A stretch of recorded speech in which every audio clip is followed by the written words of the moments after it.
the problem with Africans is we are timid. We are not able to dictate our wish to them. I went and I met the electronic board. Okay. That is what they were using. Okay. And teaching here was presentation.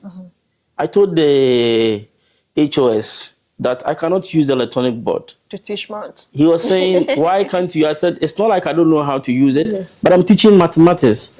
The students should move with me step by step. Give me whiteboard. Okay. That was the second time. First time, they gave us presentation. It was not good for me because I feel like mathematics should be the students should be part of the class. Yeah. But this was like just presenting to them. Something you have done and you are just presenting to them. Okay. So second one, I requested for a whiteboard. They were laughing. Everybody was laughing. It's like it looks archaic to them. Yeah, definitely. So I said, no, I want a whiteboard. So they brought me the whiteboard. It was very small because they didn't have whiteboard. Okay. So they brought very small whiteboard and I was teaching with the whiteboard. Okay. And you know what is happening now? No. Now in the school that I was teaching, okay, all mathematics classes, they are using whiteboard.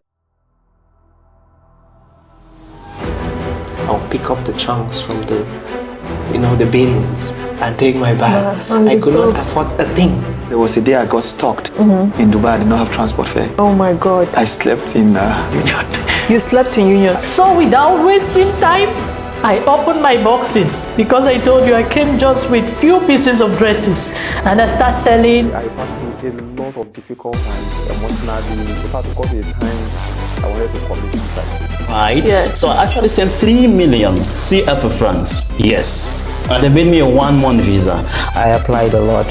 If you know what 8 months looks like. I've been for 17 months, my dear, without a job. Yes, right. So as we let our own light shine, we unconsciously give others the permission to do the same. Right. And this you have to tell the Africans. Okay. We come and we want to jump from one job to another. Okay. It doesn't work like that. Grow in the same job. Okay. What if the growth is not coming? Because you can be there for 10 years and you don't see growth.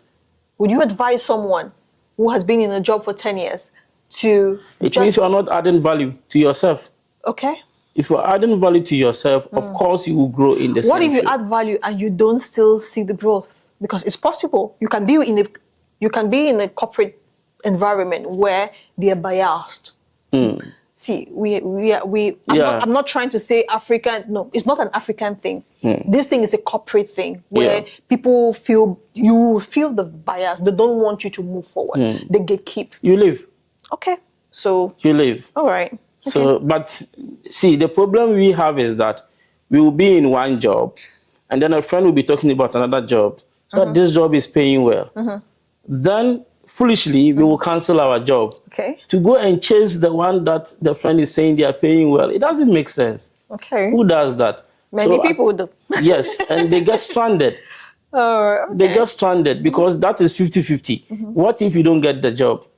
So for me, I believe in finishing your contract, getting some experience. If they still need your service and they are going to give you a better salary, you continue. After all, in our home countries, we don't move from jobs to job. Okay. If you're a teacher, you work as a teacher for the rest of your life, right? Definitely. So that's how I think it should be. So that you gain more experience and then it will get to a point where the company cannot live without you. Oh. Do you think there's any company that can live without an employee? What I'm trying to say is that it gets to a point where the company needs you more than you need them. Do you think? Yes, it happens. Okay. There are situations people dictate how much a company should pay them. All right. So you've given us a synopsis, right, about your Dubai experience and everything, which was a smooth ride. Is that what you think? I will tell you for free. I've been here 11 years, and I will tell you your story is that story I've seen. Then okay, glory be to because God. you just came here. What you had in mind, you had a master's. Yeah. Good, because I know people who had a master's and they still had to struggle to get a job. Yeah. So you just came. Everything was just like you went. Whatever you envisaged, you had it, and now you're a principal. Some people, it's not going to work like that. So you're one very lucky dude. Yeah. All right. So just tell us plainly what it's really like living in Dubai as an African. Not that Instagram chaka chaka. No, we don't want that. Just tell us what it is really. In 2 minutes. It's very difficult. Yes. I have to be honest with you. The reason why I'm saying this is that look at the situation where an African is taking 1,008, 2,000, 2,005, but has to rent a whole room because we are getting rid of bed space. Okay. How is that possible? It's not possible. And there has been instances where I go to some real estate trying to get accommodation for myself, and they will say that we will not give you. And the only reason will be that you are an African. Sometimes an external call has to come from my school, then only I'm giving the place. Okay, so do you think it's because we have not placed ourselves, or we've played ourselves, or we are acting a certain way that is making them to assume every other African is the same? Yes and no. Okay. Yes, in the sense that some Africans also, when they are given the opportunity, they misbehave. Okay. Because these people, they don't want fighting, killing, starving, those things, they don't want it. Okay. Right? So when one person spiked that, the generalization is that Africans are like this. You know, there was a time my administrator, I'm sure he will get to watch this. Okay. She came to me and she was like, "Sir, before working with you, I told my husband I want to resign." Okay. And I asked her, "Why you want to resign?" He said, "No, before, when you were promoted and I had to work with you, I told my husband I'm going to resign. Okay. Because I have been told Africans, they drink, Oh. they don't care, they beat, they shout unnecessary and all of that. Okay. But 2 years working with you, I am so comfortable." Okay. In fact, she wants to go with me to Ghana. Oh, okay. And the husband is okay. I travel with her to India. We go places for conferences, and she's so comfortable. Okay. And at least have been able to clear her mind Okay. of the fact that Africans are this, Africans are that. So if we have the opportunity, let's do that. Okay. Instead of just re-energizing the mind that they have, Okay. let's just try to prove them wrong. Okay. I think that is what is affecting us mostly. That is what is affecting us. Okay. But Africans are very good people. Trust me. All right. We are very good people. All right. So, in your own opinion, is Dubai where an African can truly build long-term wealth and family? Yeah, it depends. If you are able to get a good job, it's a peaceful place, and there's a bit of discipline if you are bringing up children here. Yeah. So I feel like it's a good place to raise a family. Okay. That is only if you are getting a good job, because the country is too expensive. Okay. Without a good job, schools, junior high schools are paying 36,000, 37,000. Okay. So if you are not doing well, how are you going to pay that for a year? Okay. For which money? So for we, the kind of work they are giving us to do here, I don't think it's a good idea to raise a family here. Okay. Because 90% of us are doing cleaning, you know better. All right. So is it a place where you can actually build wealth as an African? That is if you want to do business. Okay. But if you want to be working for someone, then it is not. Oh, okay. If you have the money to do business, then it is. Are you not working for someone? Yeah, but I'm not building wealth. All right, so you're a principal right now. So can you just give in 1 minute, just give us a rundown of what your profession looks like, being a principal in Dubai? Okay. So as a principal in Dubai, you are a counselor, you are a teacher, you are a supervisor, you are everything. Okay. At a point in time, you have to give training to your teachers. Oh, okay. Especially those that falls within your subject area. Okay. You have to kind of put them on track. Okay. You have to advise students on which courses to do at the university. Okay. After listening to them individually, you have to do that in consultation with the school counselor to find out where they want to go and then select their subjects for them when they are doing A, because the A level you need to do 3 subjects towards your aim. Okay. So you want to become, let's say, an engineer. Of course, you have to do physics, mathematics, and maybe computer science or chemistry. Okay. So you have to advise them on which road to take. Yes. And in Dubai, parents will come to you and they will be like, he's not listening to me. You are the only one he listens to. Okay. Please talk to him. Okay. He's doing that. So every day you have something to do. Okay. Every day. And it's very difficult. It's very stressful. Okay. You don't sleep. In the night, 2 a.m. parents will be messaging you. Come and see what he's doing home. You see, I told you when he comes home, he's misbehaving all over. By that time, what can you do?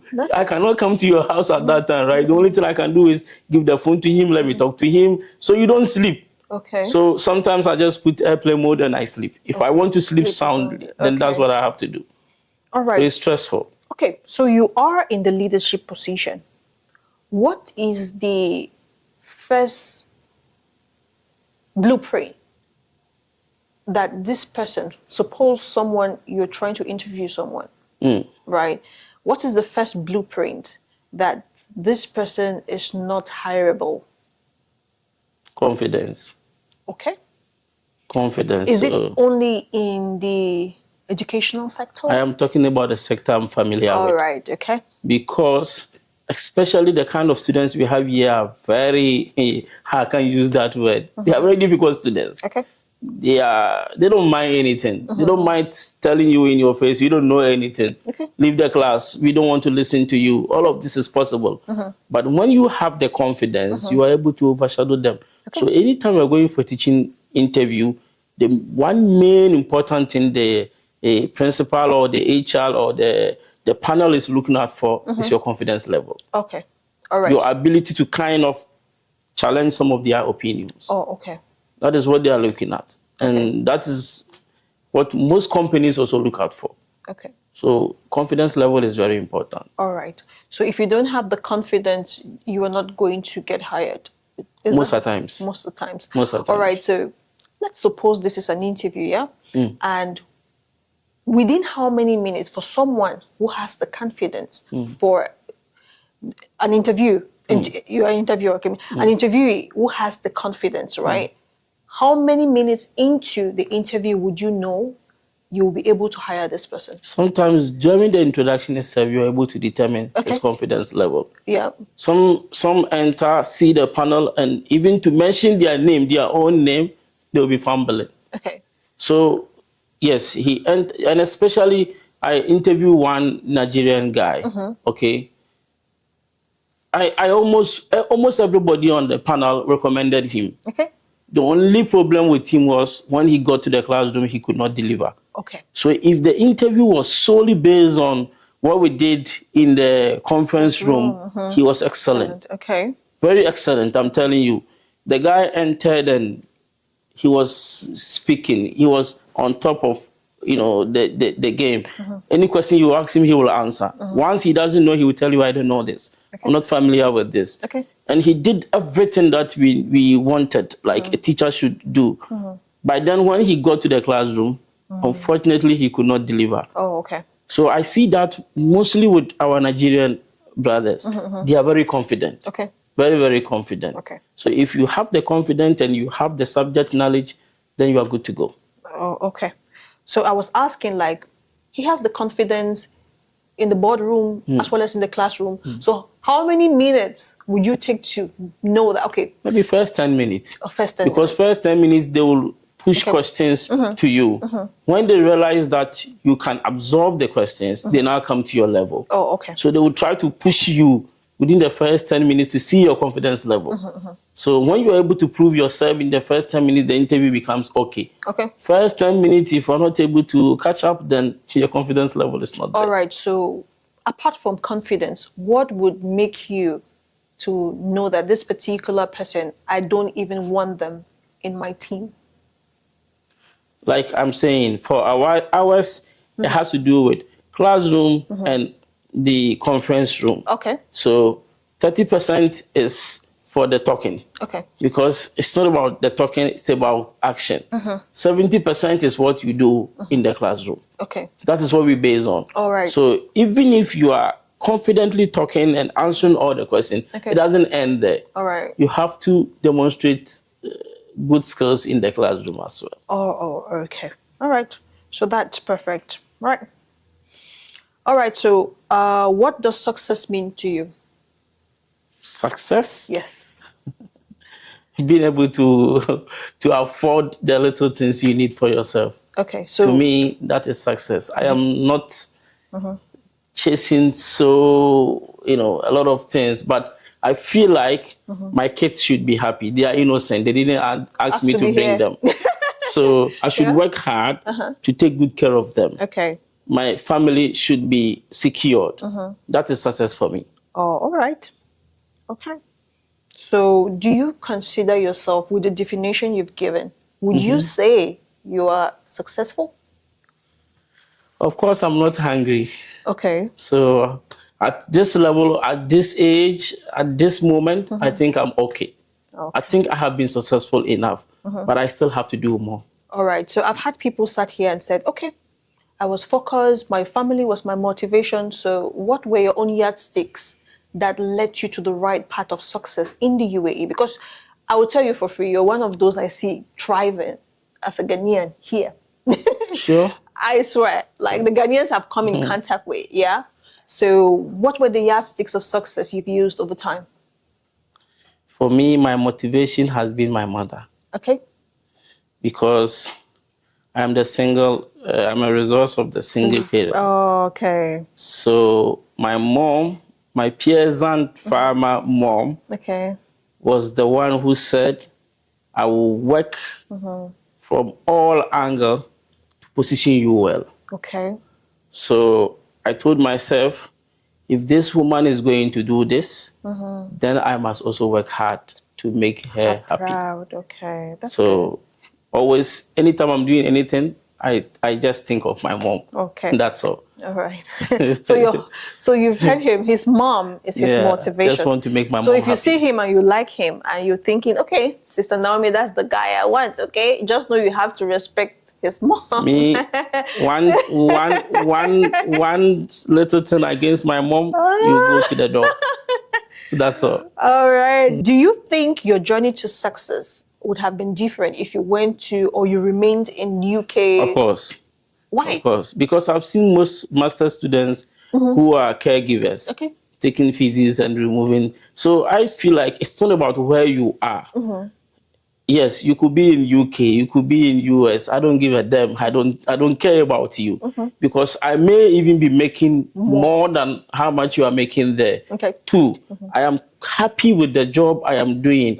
You may be doing for money Yeah, definitely. because you don't have any option, right? But I'm doing for passion and money. Okay. I'm doing what I love doing. Okay. So it's not about getting the whole money in the world. It's about going to job with that smiling face. Definitely. You are happy doing what you are doing. And it's not easy to become a principal in UK.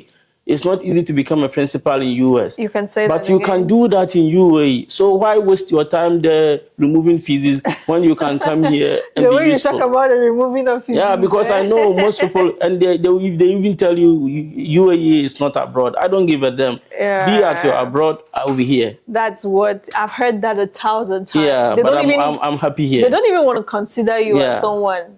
Yeah. That's all. You be at your abroad. I'll be here. I'll be here. I'm okay. All right, it's okay. So let's discuss about the cost of living in Dubai, United Arab Emirates. Do you think it's affordable, reasonable, No. or UAE is expensive. Okay. Very highly expensive. Okay. For instance, All right. where I'm staying now, okay, a month is around 3,000 Okay. dirhams. If I add the utility, Okay. so if I add the utility, I will exceed 3,000. So imagine they are taking this 3,000 from my salary. Okay. Okay, they are deducting that from my salary. All right. That 3,000 alone, if you take it to my country, it's huge sums of money. But are you trying to compare the UAE with Ghana? No, not that. Okay. But what I'm saying is that imagine I am working and I'm taking, let's say, 4,000, Okay. and I have to use 3,000 to pay rent. That's what I want to ask, because sometimes the choices we makes it expensive. Sometimes we don't have any choice. No. Now that they are breaking all bed space and partition, what would be your choice? To sleep on the street? It's for my choice would be to join in with other friends, 3, 4 of us, take a room, apartment for that matter, and put single beds. Are they allowing that They're as well? allowing it. Okay. They don't want that ply and whatever. They don't want that. But if you can put your single bed and you stay with your friends, that's going to be good. But that's where we Africans have a problem, because we cannot commune in one. Like Indians, 4 Indians will take an apartment and they would live peacefully. But for us, it's going to be a very big struggle. So I think it's about the choices. You just have to live within your means. Within your means. That's all. Oh, okay. So, but for ours, it's compulsory. The school will give you the place, and they will take it from your salary. Okay. So we had no option than to be there. So for someone who studied here in the UAE and spent over 60,000 dirhams for a course, right? Yeah. How would you say is the best way to save in Dubai? You save your money here. Okay. Because you've been here for long.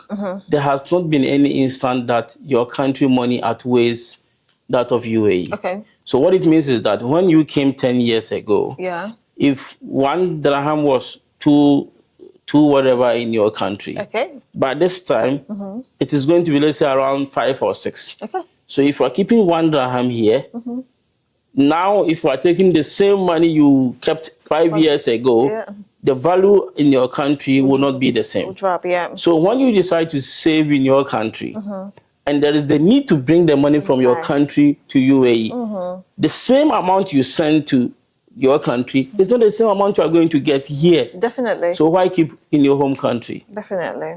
Some people like that. So I prefer, yes, other people are like that, but I prefer, I keep my money here with me. Okay.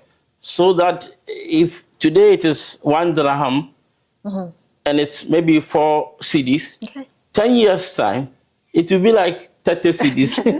You understand? I forgot you're a mathematician. Because whenever you're talking like this, it's entering here and getting out. The point going to keep the 1 dirham back in cedis. All right. And then when I have an emergency, then I have to bring money it back. becomes like 5 dirham. Yeah. I don't see the essence. Yeah. So what key money lessons have you learned living here in Dubai? One is credit card. Okay. Everybody wants to get credit card.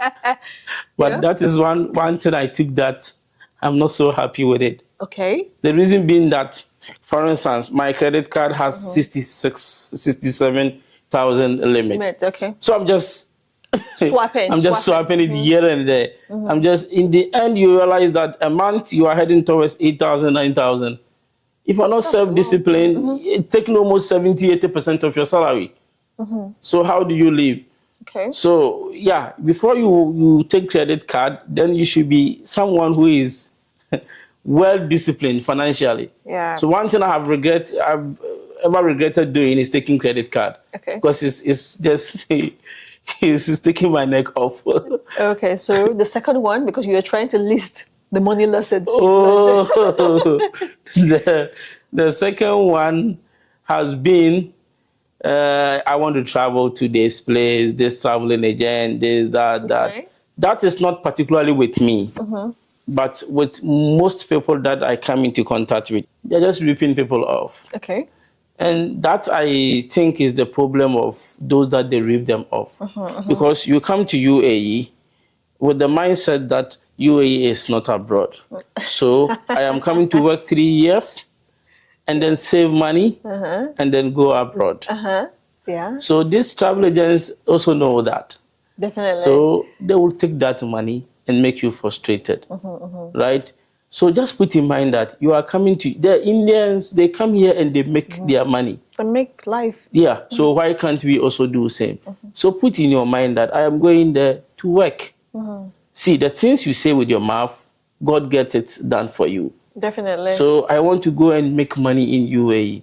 Make money. If you want to travel elsewhere, go to the embassy. I don't remember the last time. I do travel a lot. Yeah. But I don't remember the last time I used travel agents to travel. No. What I do is I go to the embassy. Okay. I went to Canadian Embassy. They told me go to VFS. I go to VFS. I make my applications with VFS. Okay. For Canada. If I am qualified for it, they will give me. That is it. Because each embassy has who is in charge of his visa. So once you get to the embassy, embassy will direct you to where you can get their visa. And you go to the right source and apply. Okay. All right. So that's the money lessons you've learned. That is the money lessons I've learned. So you are not afraid to borrow your money, to lend your money to people? I would never do that. Because I've had people who've sat here I would never do that because I don't borrow my money. Yeah. I don't want to talk about that in public, but I have given a lot to people with the trust that I'll get it back. And I never get it back. And it becomes 4,000, 3,000. And when you go to the police, they will ask you receipt, go to court, blah, blah, blah. Apparently, you will not get the money. Okay. So I don't borrow money. All right. I'm not a bank. Okay, so let's get to the passport factor, because that's a very big issue when it comes to the passport here. People saying a lot of things. Your passport determines the kind of job and salaries you get in the UAE. So how true is that? That is partially true. Okay. Partially true in the sense that I was working with these Indians and British. Most of the schools are British citizens. Most of the schools, that one, no two ways about it. Yeah. So I was working with these Indians and British, and I saw the pay slip of one British guy who was teaching at the junior high. I was at the A levels, and his salary was way higher than mine. Okay. Even with Indians. Okay. So that is true. I'm telling you, that is very true. You will never get to know, but that is true, especially in the former professions like nursing, teaching, those things. Okay, so do you think it's a sector thing? Like you're in the education sector? I know for sure. Myself, I know, because I've worked with the University of Wollongong in Dubai. Okay. So myself, I know, like, for the education sector has been ramshacked by the Indian, Indian, the British, okay, US. Yeah, so definitely that's their place. So do you think that dwells majorly in the education sector? I don't know for other sectors, okay, but I can confidently say that for education sector, it happens. Okay, so why do you think it's like that? I don't know, but once I raised that, the response were not good, so I don't want to talk about it. Oh, okay. For the sake of my job. But once I fought that, because I feel like we are all putting in the same effort, yeah. We should be paid equally. Okay. But it is not like that. Unfortunately, it is not like that. Oh, okay. It is not like that. All right. So most Africans always complain. However, as someone who is thriving here, what has been your biggest win, and what did it cost you?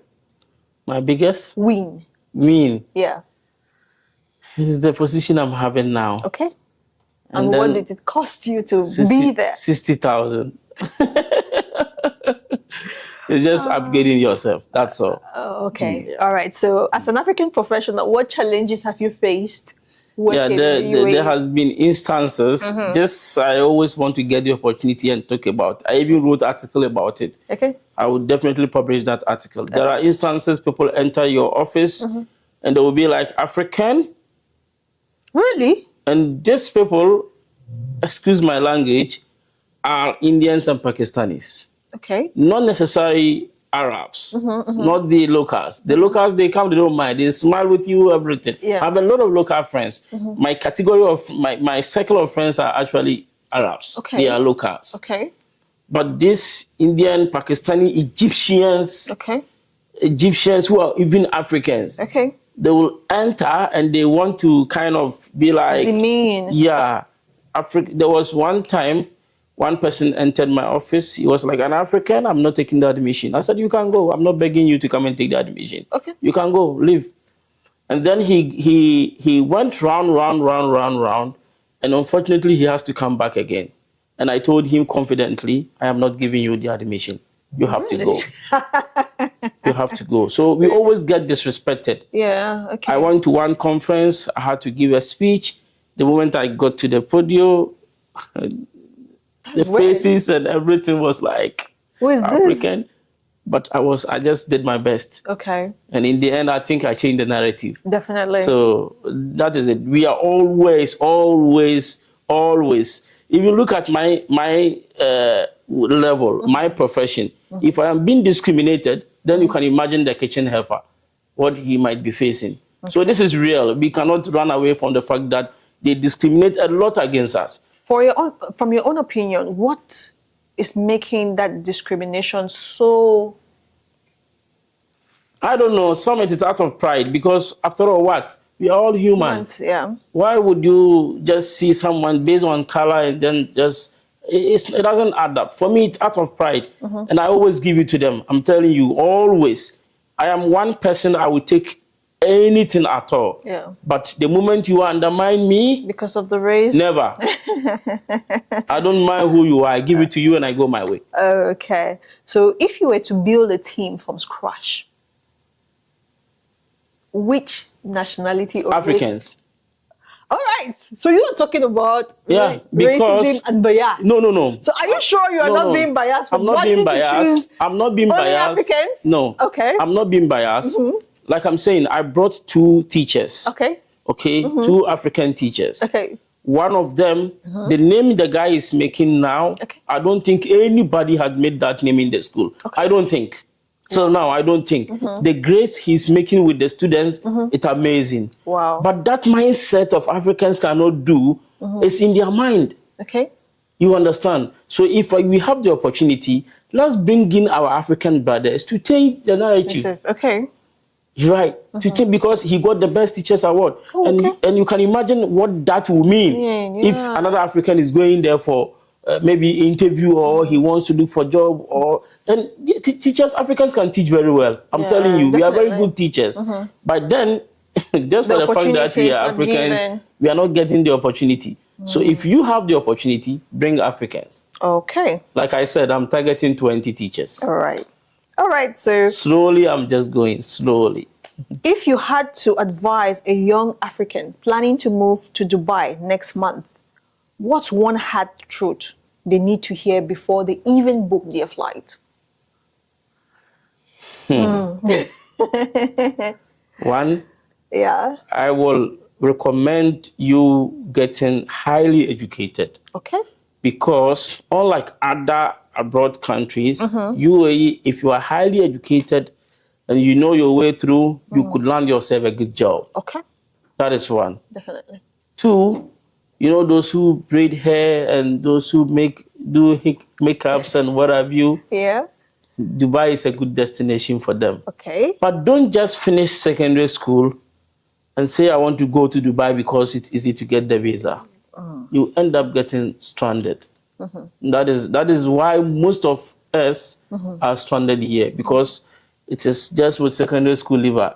Of course, in your home country, you cannot do any better job with SHS. Definitely. So you don't expect to get a highly paid job here with the same qualification, right? Definitely. So I prefer you add value to yourself before coming.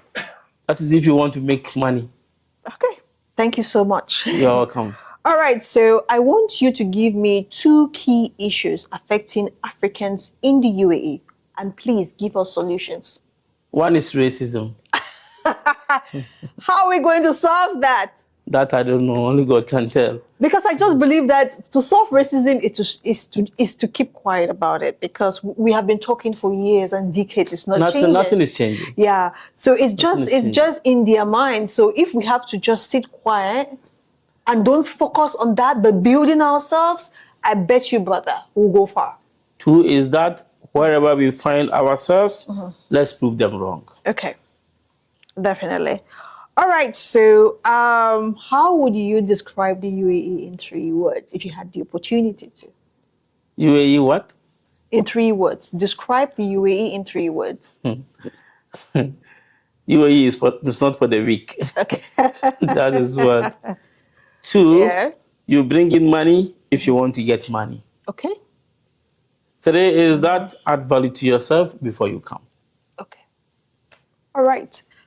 So give one advice to those struggling in the UAE that is going to make them understand there is light at the end of the tunnel. See, people go to America, people go to UK, Australia. They have to spend 10 years to even get document. Okay. That could make them travel back home.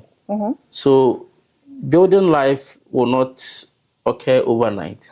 Thank you Of very course, much. with your SHS, you wouldn't have been able to make it 2 years in your country, right? So you have to give yourself time. Okay. Work hard and add value. All right. So let's see if the UAE has gone through you. 5 years in the UAE. Can you give us 3 words in Arabic and tell us what it means in English language? Whoa. You must tell me. You were proud enough to say. Oh my God. You were proud enough to say that Okay. your friends are Emiratis. So I don't know. Of course. Most of my friends. Don't make them really watch this video and say you okay, just. I know shukran. Okay. Shukran means thank you, right? Okay. And then I know Habibi. Okay. Habibi means you're my friend, Okay. right? Yeah. And Karas Okay. means finish. All right, sir. At least you tried. Yeah. But as someone who has Emirati friends, I was thinking in my head that you will give us sentences. Unfortunately, my friends can speak English better than even their own language. And the mistake some of us make is thinking these people are not educated. No, highly. They are highly educated. Highly, don't go there. Yeah. Highly educated. And they can speak proper English. So All right. I hardly speak Arabic with them. If you had to return home today, Ghana, would you say Dubai gave you the breakthrough you were looking for, or you were just surviving? I'm not surviving. Okay. It has given me the breakthrough. You were At looking least it has given me some experience. My plan is if I'm going back home, I'm going to build a school. Oh, That is my plan. thank you so much, Chop Knuckle. All right, so the last question. Can you give a message of appreciation to the leaders of the United Arab Emirates?